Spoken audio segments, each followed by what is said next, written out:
Hey, I'm John Cannell, and today on Preppy Kitchen we're making an easy, delicious chicken parmesan. So let's get started. First off, set your oven to 425 so it's nice and hot, and I want to grate a cup of Parmesan cheese that's about 56 grams. By the way, chicken parmesan is an Italian-American dish. Eggplant parm, more Italian, but here there was just more meat available and it was cheaper in the US, so Italian-American immigrants modified recipes from back home to use meat. This classic dish is something that everybody loves. My kids are obsessed with it. And as a bonus, it's super easy to make. Just about a cup, I'm gonna set this aside and chop some parsley to finish my prep. You'll want about 3 tablespoons of flat leaf parsley that's been nicely chopped. And by the way, if you like my videos, hit that subscribe button. There's 2 new recipes every single week. Set that aside, and now we can prep our chicken. I have 3 boneless, skinless chicken breasts. I'm gonna cut these down the middle so I have 6 thin fillets. If the thickness isn't super even, you can pound them out so they're nice and flat. Just let them cook evenly. I'm just gonna cover these up with some parchment paper and give them a little pound. Today, we'll be pan frying the chicken and then finishing it in the oven. If you wanted to, you could click up here for an air fryer version of this recipe. It's super fast and the flavor is very similar. My chicken's all prepped, so I'm gonna set this aside, wash my hands, and set up my dredging station. Grab 3 shallow bowls or pie pans, and in the first, we're gonna crack 2 eggs. We're gonna season these with a pinch of salt and a pinch of pepper, and then just give them a nice mix. Okay. To our second dish, we'll add 1/3 cup or 40 grams of all-purpose flour, a teaspoon of salt, and 1/2 teaspoon of pepper. Give that a stir so everything's nicely distributed. In the last dish, we're gonna add 1/2 cup of the shredded parm, 1/2 cup of Italian breadcrumbs, 1 cup or 120 grams of panko breadcrumbs. These give you so much texture. I love using them. And our finely chopped parsley. You could definitely add some red pepper flakes here for extra heat, or if you only have panko breadcrumbs, just use all panko breadcrumbs or all Italian breadcrumbs. It doesn't need both. One will be still delicious. My dredging station's ready, and right now I'm gonna measure a cup of olive oil out, just so I have it at the ready.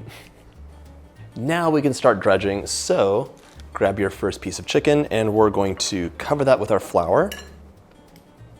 Shake the excess off, give that a dip in your egg, allow the excess to drip off, and then we can coat that in our breadcrumb cheese situation. Press it down so it gets all of that topping. When done, we're gonna repeat this for the remaining chicken, and you could do this in batches or prep all the chicken out and have it on a baking sheet ready to go. I'm dredging the first 3 pieces of chicken, and once those are ready, we're gonna get our oil nice and hot and get to cooking, and while they cook, you can finish dredging the rest. 1 cup of olive oil right into our pan.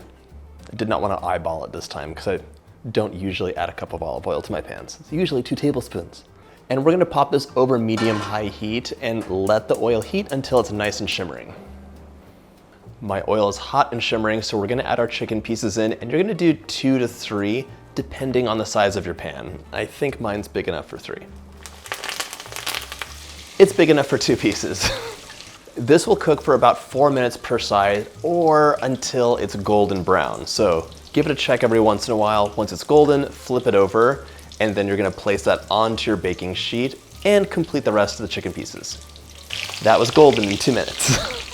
You'll also want to adjust the heat as needed because pan might cool down, it might get too hot. It really depends on your cooktop. Mine runs very hot.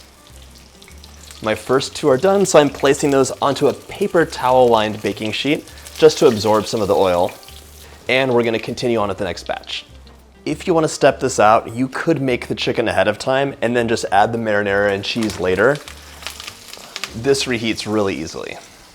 Once your last piece of chicken has been cooked, we're gonna top these up and pop them into the oven. It's so quick. 1/4 to 1/3 cup of marinara for each of these guys. Just get a nice dollop towards the center. This makes like a good family-sized portion. You can scale the recipe up pretty easily, or if it's too much for you, this makes really great leftovers. All you have to do is air fry them for a few minutes and it crisps and warms back up really nicely.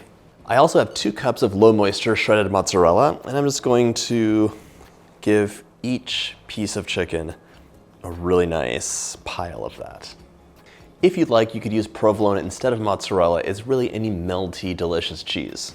I'm also gonna add a tablespoon of shredded parm right on top for each of these pieces.